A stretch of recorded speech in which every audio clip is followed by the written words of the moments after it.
Thank you, Julia.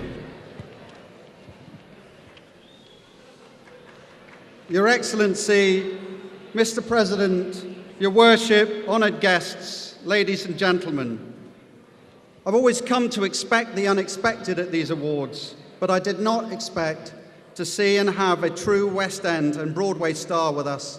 How great it has been to have Sam Barks back on home soil.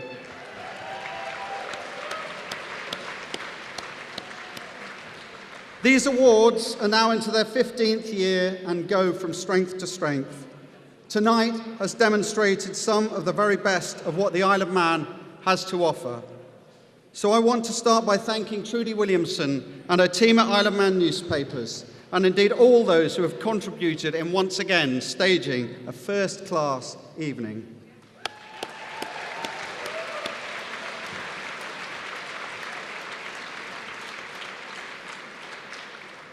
Each and every one of the nominees and those accepting awards have demonstrated core values of hard work, commitment, determination to succeed, and service.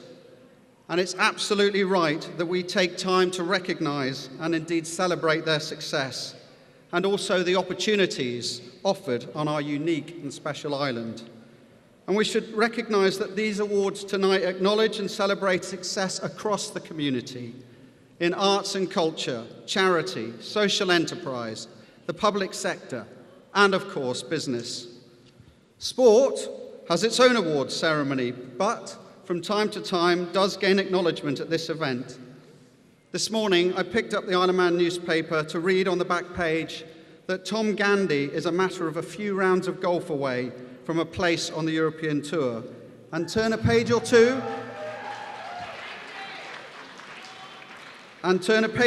in to find that Disability Sportsperson of the Year, Sean Jackson, has made his senior debut for the England amputee football team.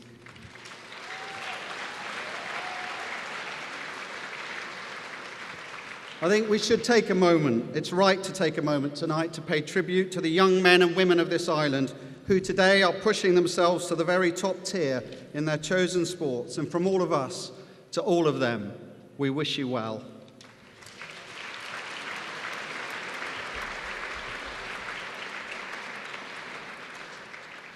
Tonight is a reminder of what this island offers and why we can rightly claim to be a special place to live and work.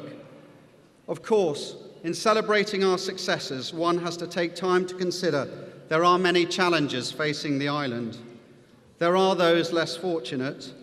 There are those that need help and support. There are those struggling to meet quality of life. But it is by recognising those that contribute most to our community, by recognising those who are pushing new boundaries and recognising those who are driving forward with business, social enterprise and charity, will we be in a position to do what is needed to do to take this island forward together. We cannot and must not stand still. So I do want to say tonight, thank you to all of you who are contributing to this island, building our economy, delivering our public services, and reaching out through the third sector to help support those in need. And I do also tonight want to take a moment to say a special word for what might be termed bigger business. Tonight, of course, Dandara have rightly been recognised for their success, and they have stuck the course with the island over many years. Thank you, Seamus and Dan, for your leadership.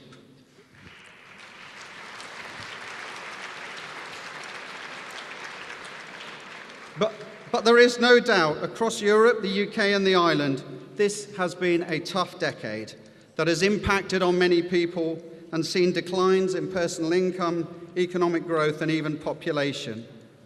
The statistics lay it bare. That's if you need statistics to tell you what most already know. But even in the most difficult of problems creates opportunities. 10 years ago, the naysayers were telling us that the financial services industry was effectively finished, that it would not survive, that big business would leave. Well, how wrong they were. They underestimated how well placed the island is to reach out to new markets. They underestimated the value of a well-regulated, low-tax and politically stable base, but more importantly, they underestimated the commitment and determination of local executives and boards to fight to stay here, to reshape their businesses, and in some cases to expand internationally. And so I want to say a special thank you if you are in that category. Thank you to the leaders and workers and teams in those businesses. Thank you for your determination, your energy, and your willingness to commit to our island home. And let me tell you,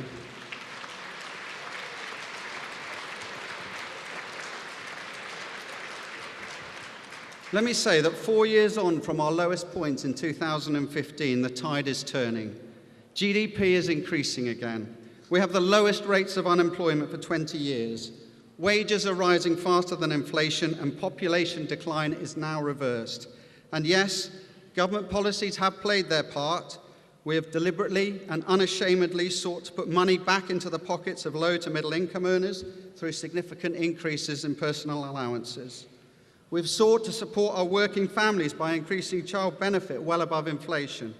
We've invested in our early years education and university support for lower to middle income families. And we're spending millions of pounds above our budget supporting and restructuring our National Health Service. We're also targeting financial support to start-up and expanding businesses, and we are delivering a programme of significant infrastructure investment, creating jobs and economic activity across the island. We're securing and enhancing our transport links, our financial plan is on track, and despite global uncertainties, our public finances remain strong. All this and more, but we cannot tackle our major social issues or improve our citizens' lives without a strong economy and a strong core social fabric in society. And therefore, more important than government action alone is the commitment, hard work, determination to succeed of islanders across this community, and that's what's really driving this island forward. And that's why when we talk proudly about our island, about our communities, our quality of life, we should do so with confidence as well as pride, because at the very heartbeat of this island, underneath the wonderful dark skies and biosphere, alongside our magnificent coastline and fabulous walks, in amongst our countryside villages and towns, lie core values reflected tonight by people accepting awards, and core values which are in fact ingrained in the people of this island. And that's why we should always have confidence in our ability to meet, rise up, and overcome our challenges. So congratulations to the nominees and award winners tonight. You are rightly proud of your success, and this island is rightly proud of you.